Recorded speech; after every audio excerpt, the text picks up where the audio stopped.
तो क्या खामिनेई और उनके ईरान को किसी का श्राप लगा है? क्यों आखिरकार इसका जिक्र इन दिनों सोशल मीडिया पर हो रहा है?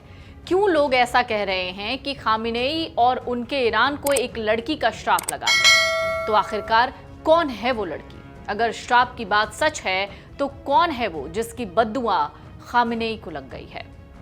जब से इजराइल ने ईरान पर हमले किए हैं तब से सोशल मीडिया पर एक नाम वायरल हो रहा है। ये नाम है आतिफ रजाबी का। रजाबी के नाम को लेकर यूजर्स लिख रहे हैं कि ईरान के कट्टरपंथी सिस्टम ने इस लड़की के साथ जो किया वो आज श्राप बनकर ईरान को भस्म कर रहा है।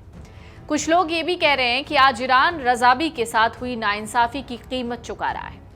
अब हम आपको ईरान की आतिफ रजाबी की वो कहानी बताने जा रहे हैं जिसको सुनकर आज भी लोगों की आंखें नम हो जाती हैं। आखिर उस बेटी के साथ हुआ क्या था? एक रिपोर्ट कहती है 15 अगस्त 2004 को ईरान के नेका शहर में सुबह सुबह एक लड़की को सरेआम भीड़ के सामने घसीटा गया। एक मोबाइल क्रेन को अस्थायी फांसी के फंदे में तब्दील कर दिया गया था। 16 साल की आतिफा साहले को चरित्रहीनता के आरोप में फांसी पर लटकाया गया था। ईरान की नैतिक पुलिस का आरोप था कि आतिफा का एक पुरुष के साथ यौन संबंध था। इसी आरोप में उसे सजाए मौत सुनाई गई, जिसने तेहरान की अपीली अदालत ने भी जिसे मंजूरी दे दी थी। लेकिन इन सब कहानी की शुरुआत होती कैसे है? दरअसल आतिफा की मां की मौत एक सड़क हादसे में हो गई थी। इसके बाद उसके पिता नशे के आदी हो गए। वो अपने दादा दादी के साथ रहती थी, खाना बनाना, घर संभालना वो सब करती, लेकिन भावनात्मक रूप से वो बहुत अकेली थी। एक मनोवैज्ञानिक रिपोर्ट में कहा गया है कि वो स्नेह और अपनापन की तलाश कर रही थी। एक डॉक्यूमेंट्री है execution of a teenage girl, जिसके मुताबिक इस केस में जज ने आतिफा के प्रति निजी नाराजगी दिखाई। न्यायिक दस्तावेजों में हेराफेरी कर उसकी उम्र 22 साल दर्ज की गई ताकि उसे फांसी दी जा सके, क्योंकि ईरानी कानून के तहत 18 साल से कम उम्र वालों को फांसी नहीं दी जा सकती। जब सालेह की उम्र 13 साल की हुई तो उसे शुद्धता के खिलाफ अपराध यानी क्राइम्स अगेंस्ट चैस्टिटी के तहत दोषी ठहराया गया।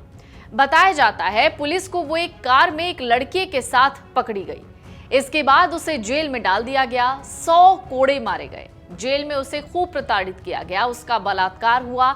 इसके बाद भी इसी आरोप के चलते उसे 2 बार और गिरफ्तार किया गया। दोनों बार उसे कोड़े मारे गए, जेल की सजा सुनाई गई।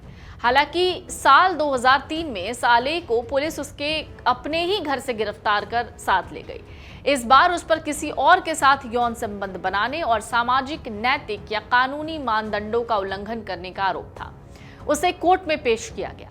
मामले की सुनवाई न्यायाधीश हाजी रेजाई कर रहे थे। जब जज रेजाई ने सालेह से पूछताछ की तो उसने 51 साल के एक शादीशुदा पूर्व क्रांतिकारी गार्ड द्वारा बार बार संबंध बनाए जाने की बात कबूल कर ली। वो एक टैक्सी ड्राइवर था। गुनाह कबूल किए जाने के बाद जब सालेह को लगा कि वो अपना केस हार रही है तो उसने अपना हिजाब हटा दिया। इसे कोर्ट ने गंभीर अवमानना माना और कहा कि उसे नहीं बल्कि दर्बी यानी बलात्कार करने वाले 51 साल के शख्स को भी दंडित किया जाना चाहिए। सुनवाई के दौरान गुस्से में सालेह ने अपने जूते उतारे और जज पर फेंक दिया। इसके बाद जज रेजाई ने सालेह को मौत की सजा सुना दी। अब जब इजराइल और ईरान के बीच युद्ध चल रहा है और ईरान को भारी नुकसान पहुंच रहा है, ऐसे में अब लोग सोशल मीडिया पर सालेह का जिक्र कर रहे हैं कि उसके श्राप से ईरान बर्बाद हो रहा है और उसकी मौत के बाद ईरान कभी शांति से नहीं रह पाया। अगर आप ये वीडियो YouTube पर देख रहे हैं तो हमारे चैनल को सब्सक्राइब कर बेल आइकन दबाएं और Facebook पर देख रहे हैं तो हमारे पेज को लाइक करें।